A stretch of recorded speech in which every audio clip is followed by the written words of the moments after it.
안녕하세요. 네, 한국산업기술평가관리원. 물론 아시는 분들도 많겠지만 우리 시청자들을 위해서 간략하게 소개를 좀 부탁드리겠습니다.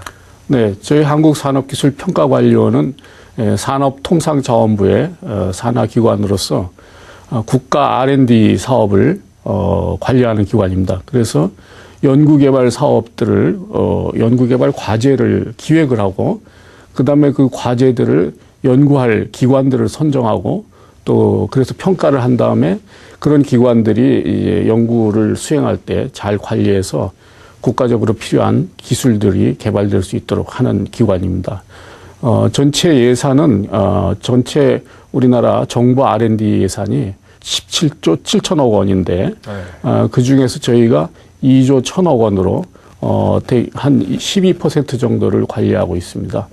네, 국가 R&D 예산의 10분의 1 정도를 우리 한국산업기술평가관리원이 맡고 있다. 네, 이렇게 정리할 수가 있겠습니다.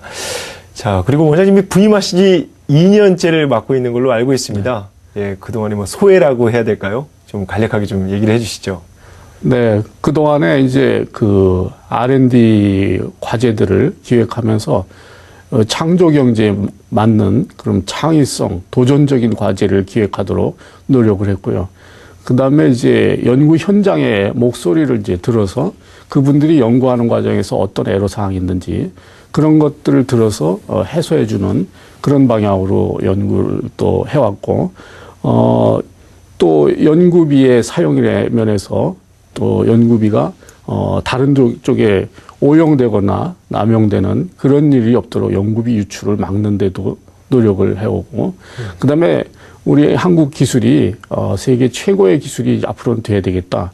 그래서 그 지금 이제 이 문화나 이런데 한국 그 한류 열풍이 불고 그다음에 K-팝이라든가 이런 것이 있는데 기술에서도 한국의 기술이 세계 최고의 기술이 돼야 되겠다. 그래서 이제 K-테크라는 코리안 테크놀로지를 K-테크라고 해서 한국 기술을 세계에 브랜드화해서 이제 홍보하는데 역점을 두고 추진을 하고 있습니다.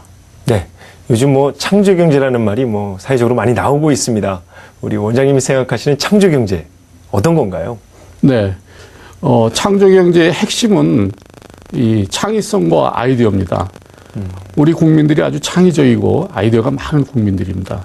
그런데 이제 우리가 경제 성장을 빨리 해야 되기 때문에 과거에 아무것도 없는 상태에서 경제 발전을 할 때는 외국의 기술도 들여오고 또 외국 기술을 모방하고 그렇게 하면서 우리가 지금까지는 왔지만 이제는 그게 2만 불 시대까지는 가능했지만 앞으로 국민소득 3만 불, 4만 불 가려면은 이제는 우리 것이 있어야 됩니다. 그런 것들을 발굴하기 위해서는 창의적이고 그런 아이디어를 그걸 통해서 새로운 그 기술도 나와야 되고 새로운 시장도 개척해야 되고 그걸 통해서 우리 새로운 성장 동력을 발굴하고 그 성장 동력을 통해서 우리가 경제의 부가가치를 높이고 또 그런 과정에서 고용이 창출되고 그래서 경제가 성장하는 그런 선순환적인 경제가 창조 경제라고 저는 생각을 합니다.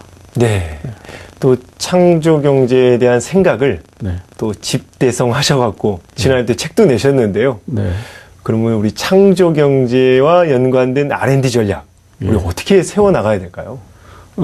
좀 전에 말씀드렸다시피 그 전에는 우리가 이 R&D라고 하지만 진정한 의미에서 R&D라기보다는 외국 기술을 배워가는 그런 배워가는 습득의 과정이었다고 볼 수 있습니다. 그러니까 예를 들면 칼라 TV가 나와 있다 그러면은 일본이나 뭐 이런 선진국들이 미국이나 이런 데서 할 때 우리는 그거를 외국에 이미 있는 것들을 모방해서 빨리 우리 거로 습득을 하고 그다음에 아주 값싼 노동력과 생산 기술 이런 걸 통해서 싸게 생산하고 또 품질을 높이는 그런 것을 이제 우리가 해왔거든요. 그러나 지금은 그런 것들 가지고는 우리가 인건비도 올라가고 땅값도 비싸고 여러 가지 여건이 어렵기 때문에 이제는 그런 거 가지고는 안 되고 부가가치 높은 새로운 기술, 새로운 것을 창조해야 되거든요. 그런 R&D를 이제 해야 됩니다. 그렇기 때문에 원천 기술이라든가 또 이 지금 없는 블루오션적인 기술 이런 것들을 해야 되는데 그런 이제 창의적인 R&D를 해야 되고 그것이 바로 창조 경제를 위한 새로운 우리가 길을 가야 되는 창조적인 R&D라고 할 수 있겠죠. 네. 그러니까 과거에는 어떻게 보면은 외국 선진국에 대한 어떤 이미테이션이 강했다면 지금은 이제 크리에이티브 쪽으로 우리가 좀 몰두를 해야 된다. 그렇습니다. 이렇게 정의를 할 수 있겠습니다.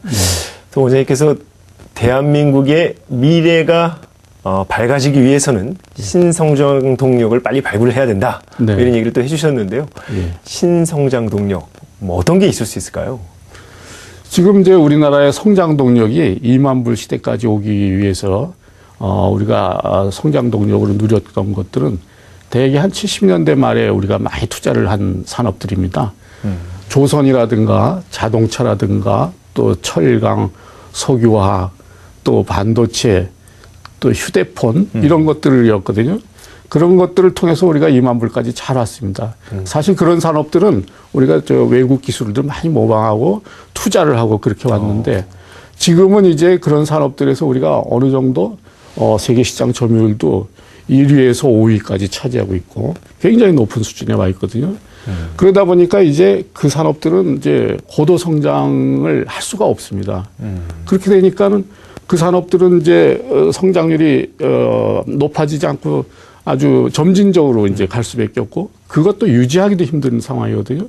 그래서 이제 요새 저성장이라는 게 바로 그렇게 되고 있는데 이제는 이 부가가치 높은 새로운 영역에서 우리가 새로운 성장 동력을 찾아내야 됩니다. 그래서 지금 그렇게 부각되는 것들이 이제 바이오라든가 의료기기, 의약품 또 이런 부분이 되고 있고 또 융합을 통해서 IT와 제조업의 융합 이런 부분에서 또 소프트웨어라든가 또 문화산업, 창조적인 산업들, 창조산업이라고 하죠. 그런 것들이 우리가 앞으로 새로운 성장 동력으로 가야 할 것으로 생각을 합니다. 네. 어떻게 보면 좀 뭐 중복된 얘기일 수도 있지만 또 정부에서 산업통상자원부에서도 우리 또 창조경제 산업엔진이라는 걸 또 지난 연말에 발표를 했습니다. 네. 이 산업엔진을 만들기까지 또 우리 한국산업기술평가관리원에서 많은 노력을 기울이신 걸로 제가 전해 들었습니다. 네. 예. 근데 요 산업엔진 창출 전략이죠. 요 부분에 대해서 좀 설명을 좀 해주시고요. 좀 어떻게 보면 앞으로의 어떤 뭐 계획까지도 좀 설명을 좀 부탁드리겠습니다. 네.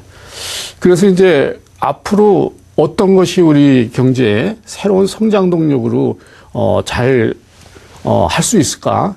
그런 것들을 우리가 발굴하는 게 중요한데 그런 걸 발굴하기 위해서는 우리가 앞으로 이 미래가 어떻게 갈지 미래 트렌드도 봐야 되고 예를 들면 지금 고령화 사회가 되고 실버의 중요성이 굉장히 강해지고 복지 사회가 돼야 되고 그다음에 에너지 문제가 심각하기 때문에 에너지 문제 또 이런 여러 가지들을 감안해서 미래 사회가 어떻게 갈지를 보고 그다음에 우리가 이런 산업을 할 때 중국이라든가 이런 개도국들과 추격해오는 그런 나라들과의 경쟁에서도 계속 우리가 우위를 점할 수 있는 그런 가능성이 있는지 그다음에 선진국들을 따라잡을 수 있는 우리가 그런 포텐셜을 가지고 있는지 이런 것들을 생각하면서 이걸 선정을 해야 되거든요. 네. 그래서 저희가 이 작년에 한 6개월간을 작년 하반기 6개월간을 한 500여 명의 우리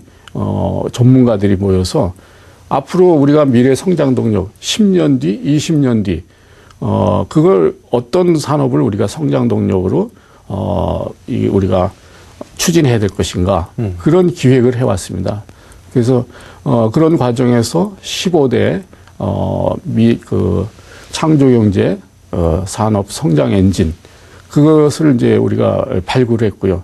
그런 산업을 앞으로 대기업과 중소기업, 중견기업들 그리고 연구소 또 대학들이 같이 해서 해 나간다면은 그런 산업은 이제 우리가 한 1970년대에 중화학공업 투자해가지고 지금 2010년대에 이렇게 꽃피우고 있는데 그런 것들은 또 앞으로 지금 시작하면은 또 한 20년 뒤에 우리의 먹거리로 이렇게 성장 엔진으로 삼을 수 있을 걸로 해서 그런 산업들을 선정했습니다. 이 부분이 이제 옛날에는 대기업들이 그 대규모 투자를 위해 해서 이 투자를 해서 아주 양산할 때 저가로 하고 품질 좋은 그런 품목이라든가 그런 산업 위주가 됐거든요. 네. 말하자면 이제 조선도 그렇고 반도체도 메모리 위주라든지 또 석유화학도 범용성 그런 제품인데 이번에 이제 이런 저희가 추진하는 그런 산업 성장 엔진은 이것은 이제 기존 제조업과 IT와의 융합 그게 굉장히 이제 네. 중요합니다. 그래서 이걸 하면서 우리 산업이 가야 할 방향이 기존 주력 산업에 그대로는 이제는 후진국이나 이런 데 개도국이나 중국 같은 데하고 경쟁을 못 합니다. 그래서 여기에 고부가 가치화해야 되는데 그게 바로 IT하고 융합입니다.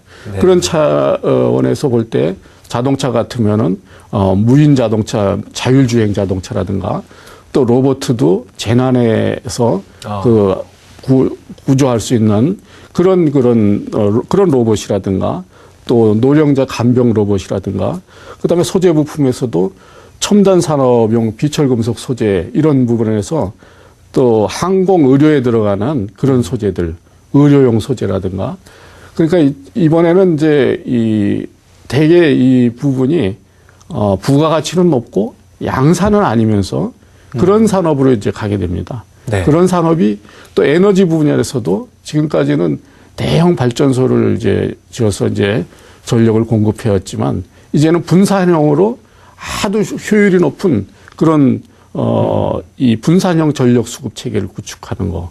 그다음에 또 이 의료 기술에서 또 이 유전체 기술이라든가 또 이 개인을 건강 관리 시스템이라든가 이런 부분에 서비스까지 포함되는 그런 부분으로 해서 저희가 이제 시스템 산업의 6개 분야 또 소재 부품 산업의 2개 분야 또 이 창의 산업 분야의 3개 분야 에너지 산업의 4개 분야 해서 총 15개 이 분야의 이 산업 성장 엔진을 이번에 선정을 했습니다. 네, 알겠습니다.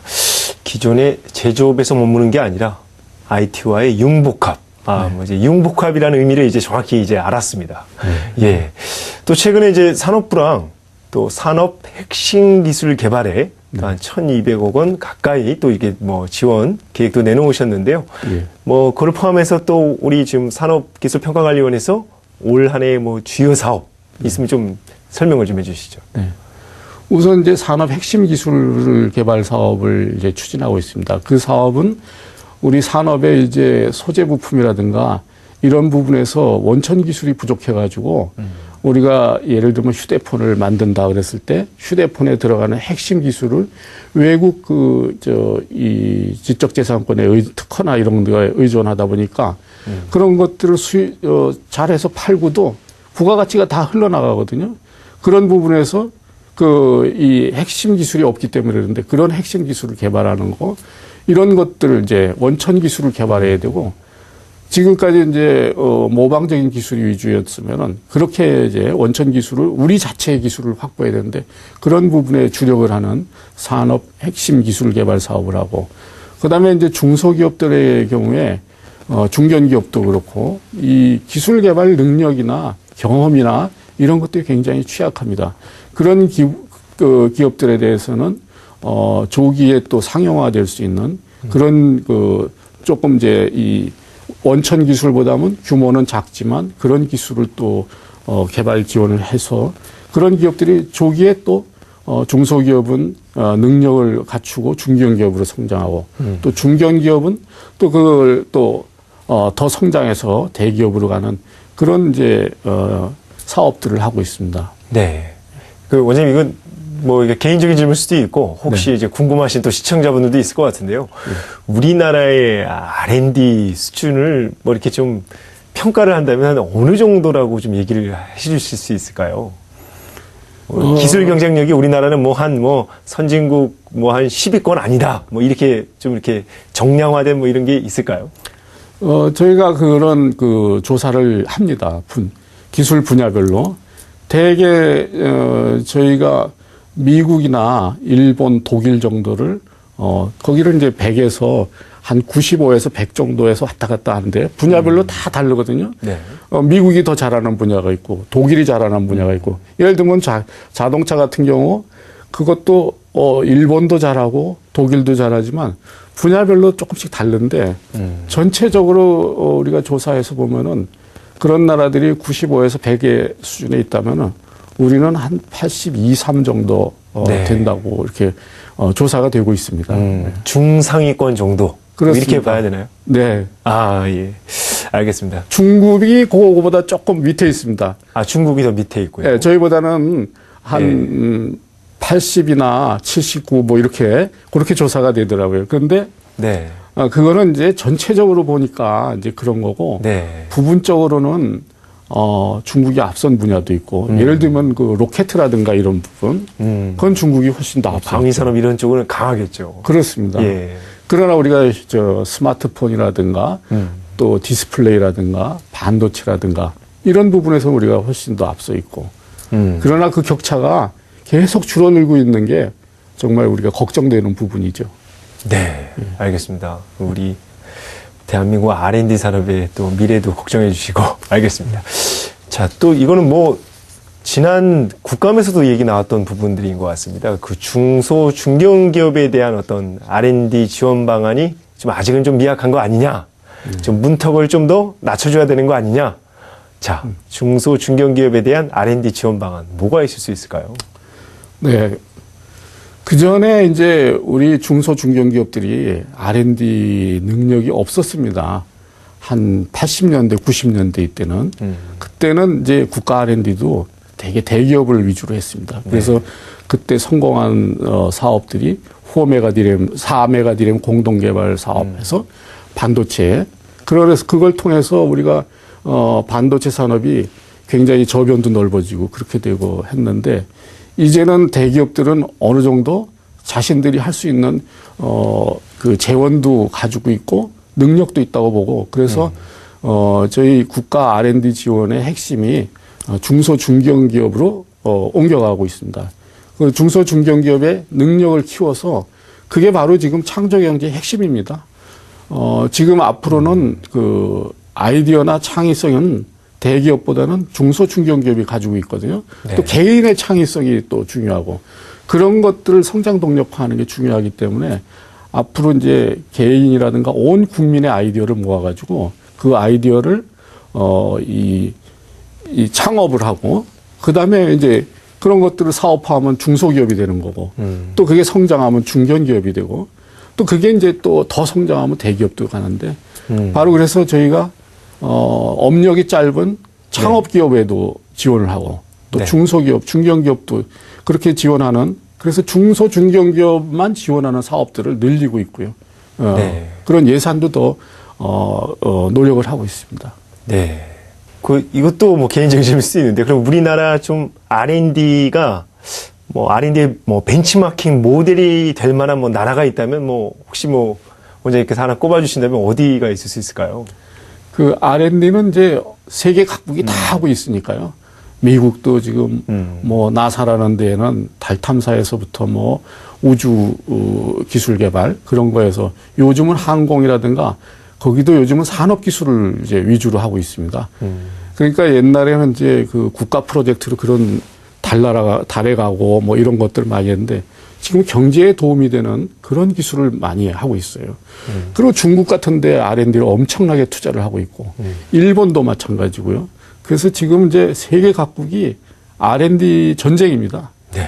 국가가 또 이 핵심 기술은 주도하고 있고 그래서 저희는 이제 뭐 그런 나라들한테 여태까지 한 30년 이상을 R&D를 이제 추진하면서 뭐 미국에서 많이 또 배웠고 또 일본의 시스템도 우리가 벤치마킹도 하고 또 독일의 벤치마킹도 하고 요즘 이제 저희가 제조업이 강하기 때문에 사실은 독일의 이 시스템 그런 부분이 저희한테 많이 참고가 됩니다.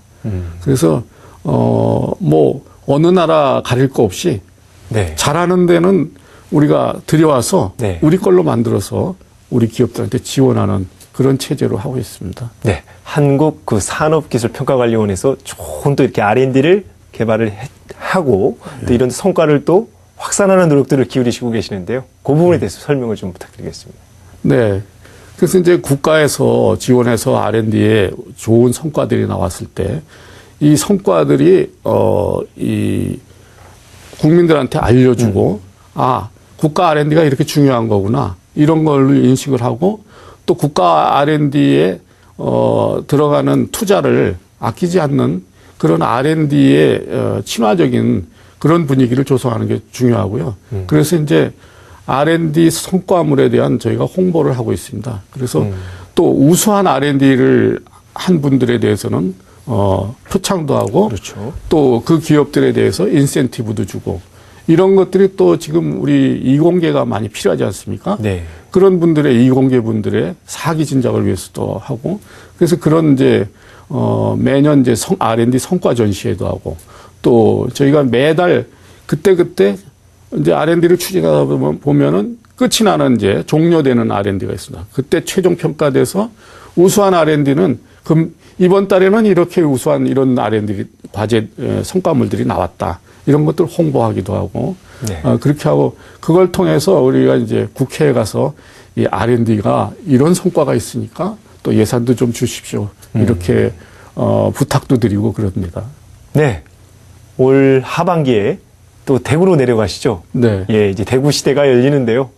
앞으로의 경영 계획을 끝으로 좀 듣고 싶습니다. 네, 이제 저희가 9월에 대구로 가는데 대구로 가면서 직원들이 갑자기 이제 주거지로 옮겨야 되니까 그런 어려움이 좀 있습니다.